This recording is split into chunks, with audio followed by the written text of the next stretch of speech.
बिस्मिल्लाहिर्रहमानिर्रहीम।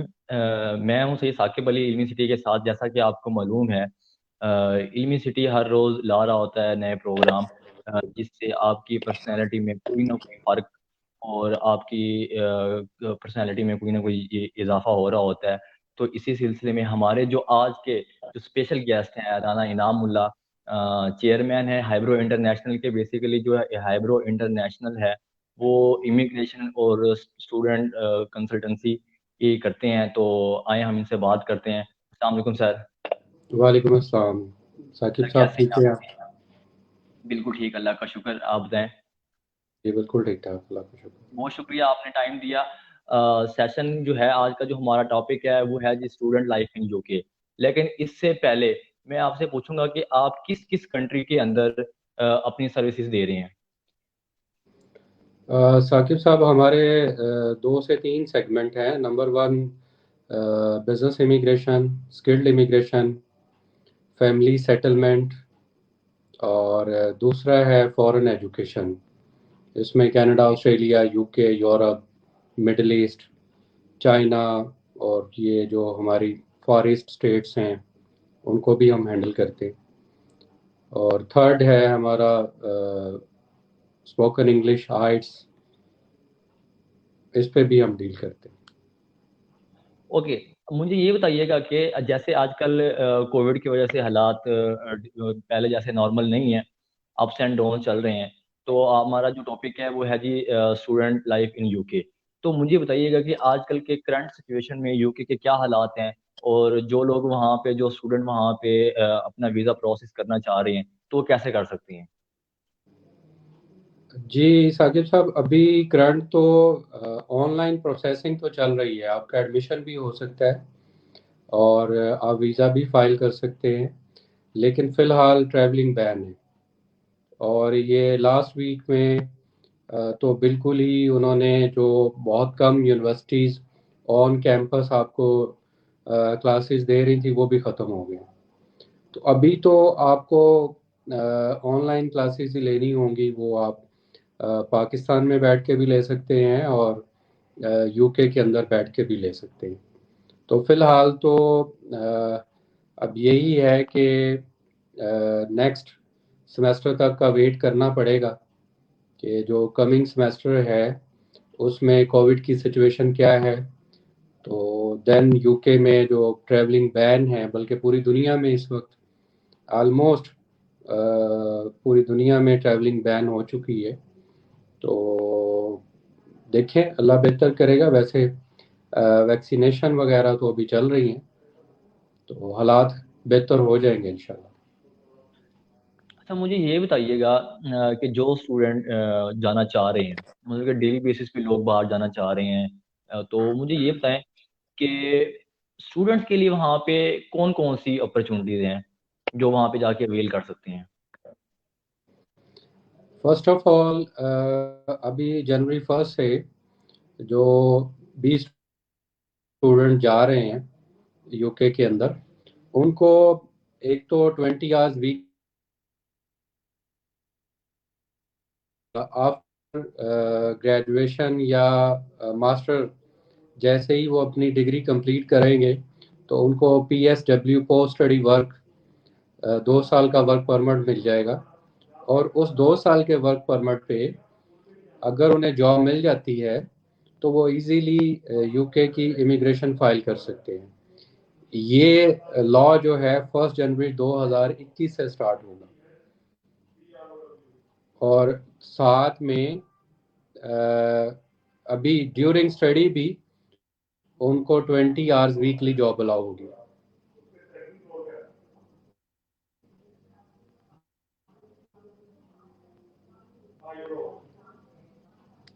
जी। अच्छा, मुझे ये बताइएगा कि जिन लोगों के पहले वीजे लग चुके हैं, तो वो लोग क्या अभी ट्रैवल कर सकते हैं, या उनके लिए अभी उनको वेट करना पड़ेगा। नहीं जी, उनको वेट करना पड़ेगा।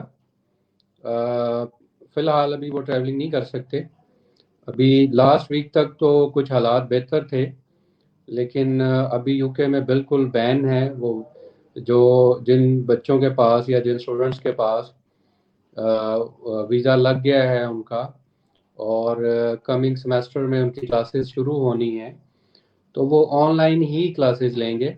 अब वो ट्रैवलिंग नहीं कर सकते, उनको वेट करना ओके। पड़ेगा। ओके, अच्छा ये बताइएगा कि जिन लोगों के पास अ, जो लोग स्टूडेंट विजिट पे जाना चाह रहे हैं, वीज़े पे जाना चाह रहे हैं, तो क्या वो लोग अपने साथ अपनी फैमिली को लेके जा सकते हैं, उन्हें अलाउ है? जी साकिब साहब, अगर किसी ने फैमिली के साथ अपना वीज़ा अप्लाई किया है तो वो अपनी फैमिली को लेके जा सकते हैं। उसमें उनकी स्पाउस, फैमिली से मुराद वो अपनी वाइफ और बच्चे, वो साथ लेके जा सकते हैं।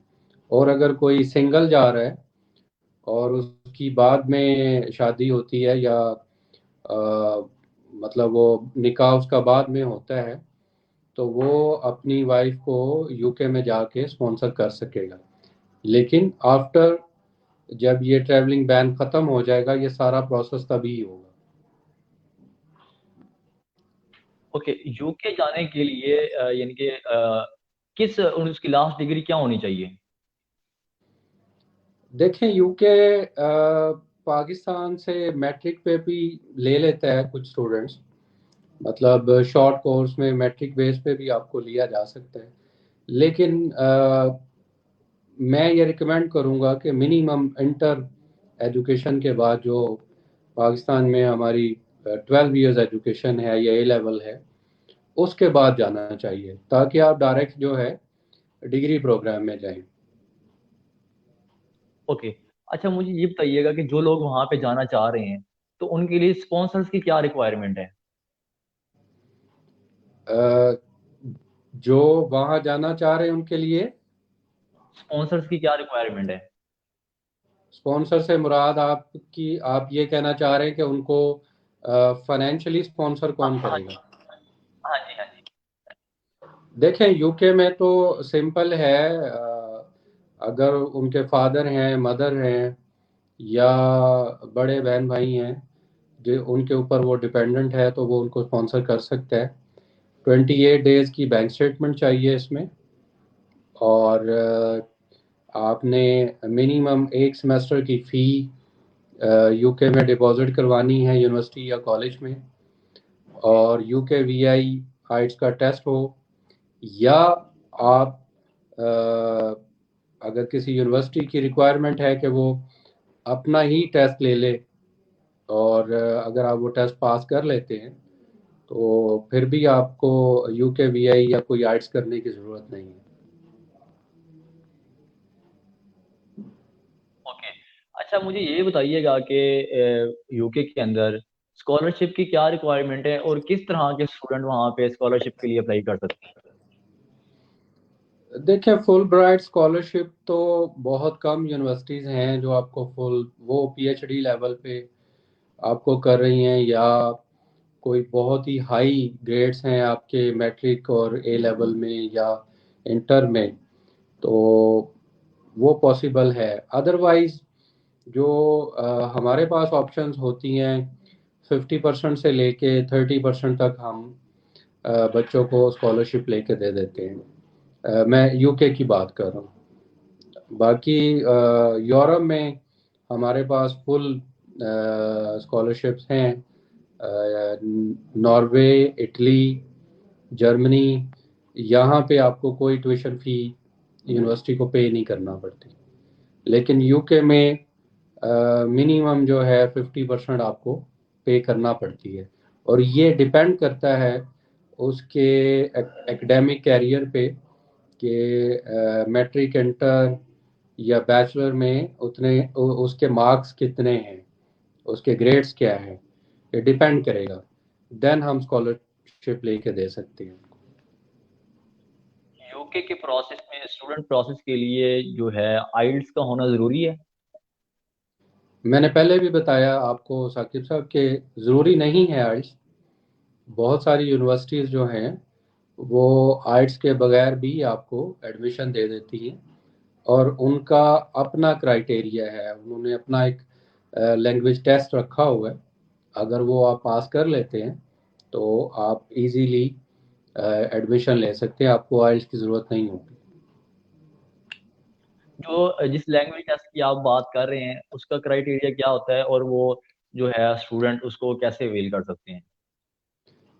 देखिए, मोस्टली जो स्टूडेंट हमारे पास आते हैं, हम कोशिश करते हैं कि जो उसका यूनिवर्सिटी में लैंग्वेज टेस्ट करवा दिया जाए, और वो एक फिक्स टाइम होता है, उस टाइम पे आके स्टूडेंट हमारे सेटअप में, या जो उन्होंने कोई लैंग्वेज सेंटर अप्रूव किए हुए हैं यूनिवर्सिटी ने, वहाँ बैठ के वो टेस्ट दे सकता है ऑनलाइन। और उस एक दिन के बाद उसका रिज़ल्ट आ जाता है।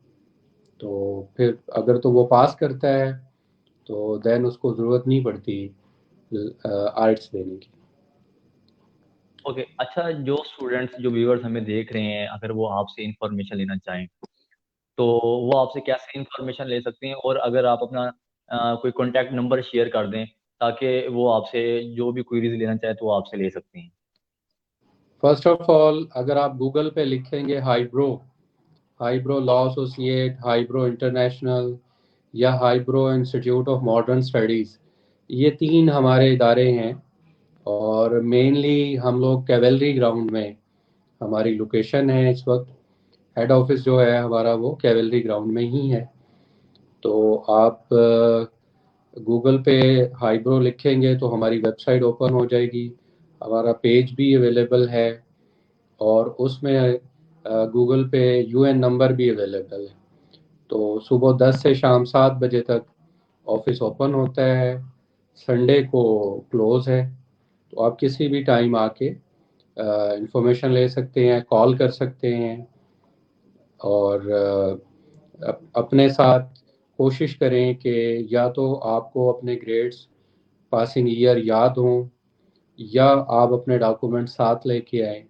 उसी वक्त ऑन द स्पॉट जो है अ, हम आपको बता देते हैं कि आपका एडमिशन हो सकता है या नहीं हो सकता। और किसी किस्म के कोई चार्जेस हम मिलने के नहीं लेते। जी, बहुत ज़बरदस्त हो गया। अच्छा, मुझे ये बताइएगा कि जो लोग विजिट वीज़े पे जाना चाह रहे हैं, पाकिस्तानी जो लोग, उनके लिए क्या क्राइटेरिया होते हैं? बड़ा अच्छा क्वेश्चन है आपका। काफ़ी लोग हमारे पास आते हैं कि हमें विज़िट पे भिजवा दें। मैं लोगों को ये बताना चाह रहा हूँ कि यूके में अगर आपने विज़िट करना है, सबसे पहले तो आपकी कोई यूके में अगर फैमिली है तो सबसे बेस्ट ये है। और दूसरा, पाकिस्तान में आप फाइनेंशियली स्ट्रांग हो, आपकी ये बैकग्राउंड फाइनेंशियली स्ट्रांग हो। जो केस वर्कर है, जो वीज़ा ऑफिसर है, उसको आपने ये बताना है कि आप ये क्लियर ट्रिप पे जा रहे हैं, या आप किसी को मिलने जा रहे हैं, या आप किसी काम से जा रहे हैं। आप ये काम ख़त्म करके वापस आ जाएं। जब तक केस वर्कर को या वीज़ा ऑफिसर को ये कंफर्म नहीं होगा कि ये बंदा यूके में ड्रॉप तो नहीं हो जाएगा, ठीक है, वो आपको कभी भी वीज़ा नहीं देगा। चाहे लोग हमें आके कहते हैं जी मेरी तो इतने लाख की बैंक स्टेटमेंट है, वो बिल्कुल होती है, लेकिन उसमें जो आपकी ट्रांजैक्शन हुई होती है वो आपको पता ही नहीं होता कि ये पैसे आए कहाँ से हैं और कहाँ आपने स्पेंड किए हैं।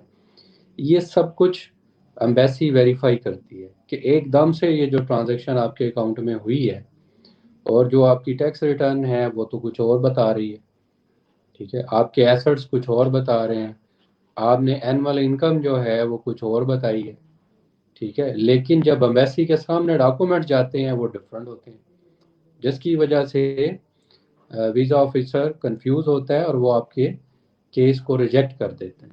भले आपने वापस आना भी हो, आप जनवन विजिटर हैं, आपने जाके वापस आना है, इसके बावजूद आपका केस रिजेक्ट हो जाता है। तो इस तरह के सैकड़ों केसेस हमारे पास आए हैं, और अल्लाह का शुक्र है हमने उनको दोबारा से गाइड किया कि अपनी बैंक स्टेटमेंट को बेहतर करें, और डॉक्यूमेंटेशन ठीक करें, टैक्स प्रॉपर पे करें। तो वीज़ा ऑफिसर इन चीज़ों को बड़ा गौर से देखता है, और इसी पे, क्योंकि आपका इंटरव्यू तो है नहीं, आपके डॉक्यूमेंट्स पे ही वीज़ा लगना है। तो ये चीज़ें आपको बेहतर करना होंगी। अच्छा, मुझे ये बताइएगा कि कुछ जो स्टूडेंट यहाँ से जाना चाह रहे हैं और वो वहाँ पे जो यूनिवर्सिटी की फी भी पे कर देते हैं, तो क्या हॉस्टल की फीस जो उनकी इंक्लूड होती है या उनको स्पेशल से कुछ करना पड़ता है? और साथ साथ मुझे ये बताइएगा कि वो वहाँ पे उनको पीआर कितने ईयर के बाद मिलेगी, कितना प्रोसेस उनको लिए रिक्वायर्ड होता है? देखें, जो यहाँ से आप पे करके जाते हैं वो तो एक सेमेस्टर की फ़ी है यूके में, यूनिवर्सिटी की एक सेमेस्टर की फ़ी है। जो मोस्टली हमारे पाकिस्तानी स्टूडेंट जाते हैं वो हॉस्टल तो नहीं लेते, वो मुख्तलिफ लड़के मिल के कोई अपार्टमेंट्स, शेयरिंग अपार्टमेंट्स ले लेते हैं। तो उसमें वो उनको एक तो चीप पड़ता है, दूसरा ये है कि वो सब लोग इकट्ठे एक ही अपार्टमेंट में रहना शुरू हो जाते हैं। तो हॉस्टल भी कुछ लड़के होते हैं, ख़ास तौर पे हमारी फ़ीमेल्स, वो हॉस्टल को रिकमेंड करती हैं, तो उसके चार्जेस आपको अलग से देने पड़ते हैं। तो जब भी आप एडमिशन करवाते हैं तो आपको उनको ये बताना पड़ता है कि आप यूनिवर्सिटी की अकोमोडेशन लेंगे या आप अपनी अरेंजमेंट करेंगे, आप किसी अजीज़ रिश्तेदार के पास रहेंगे या आप अलग से अपना अपार्टमेंट्स ले लेंगे। तो ये उनको बताना पड़ता है। यूनिवर्सिटी की मेन रिक्वायरमेंट तो ट्यूशन फ़ी ही होती है, अदरवाइज़ अगर अकोमोडेशन ले रहे हैं तो फिर आपको वो भी पे करना पड़ेगी एडवांस में। अच्छा राना साहब, मेरा ना आपसे आखिरी सवाल ये है कि जो लोग, जिन लोगों के पाकिस्तानी कम्युनिटी, जिन लोगों के पास वीज़ा परमिट है और आज और स्टडी के दौरान भी 20 घंटे उनको अलाउ होती हैं आजकल की सिचुएशन में, उन लोगों का क्या तरीकाकार है और वो वहाँ पे कैसे अपनी जगह बना सकते साकिब साहब, जो यहाँ से वीज़ा लेके चले गए हैं और इस वक्त वो यूके में सेटल हैं, उनके पास यूके का स्टूडेंट वीज़ा भी है और उनकी जो स्पाउस है, स्पाउस से मुराद मेल है या फीमेल है, मतलब अगर मेल जो है वो स्टूडेंट है और फीमेल उस पर डिपेंडेंट है, तो उसको तो वैसे तो एथिकली तो फुल टाइम जॉब अलाउ है 8 घंटे, और जो स्टूडेंट होता है उसको 20 आवर्स अलाउ होती है ड्यूरिंग स्टडी। तो अ, वो जॉब कर सकते थे, लेकिन अभी जो सिचुएशन है कोविड की, तो अभी तो यूके की मार्केट्स बंद हैं, उनके बिजनेस बिल्कुल उन्हें क्लोज कर दिए हैं, ट्रैफिक जैम है बिल्कुल, सॉरी ट्रैफिक बिल्कुल बंद है, आपको बड़ी मुश्किल पेश आ रही है, डिपार्टमेंटल स्टोर्स बंद हैं, ग्रोसरी स्टोर्स बंद हैं। तो वक्ती तौर पे तो सब कुछ वाइंड अप हुआ है। तो अभी तो फ़िलहाल आप स्टे होम ही करेंगे, मतलब आपको इजीली जब कोविड की सिचुएशन ख़त्म होगी देन ही आप जॉब वगैरह पे जा सकेंगे। फ़िलहाल तो आप घर पर ही रहेंगे। हैं? अच्छा, मुझे ये बताइएगा कि जो लोग यहाँ से जाते हैं, स्टूडेंट यहाँ से जाते हैं और फैमिलीज यहाँ से जाती है, उनकी ऑफकोर्स ख्वाहिश होती है कि हमें वहाँ जाके पीआर मिल जाए, जितनी जल्दी से जल्दी मिल सके। तो वो पीआर कैसे ले सकती है और उसका क्या क्राइटेरिया है? देखें, जल्दी से पीआर तो नहीं मिलेगी, एटलीस्ट उनको अपनी डिग्री कंप्लीट करना होगी।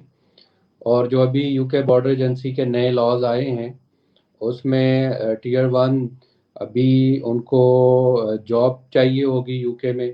First of all, degree complete करने के बाद जब पीएसडब्ल्यू मिलेगा, पोस्ट स्टडी वर्क, तो अ, उन्हें यूके में कोई एम्प्लॉयर लेना होगा।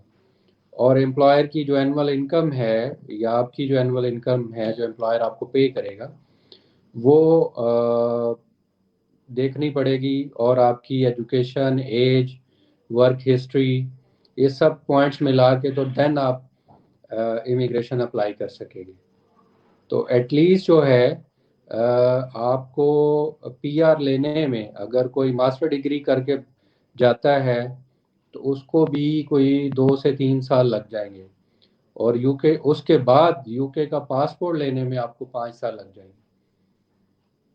तो ये इतना टाइम है यूके में, कोई आपको ये ज़हन में रखिएगा कि 6-7 साल के बाद आपको पासपोर्ट मिलेगा।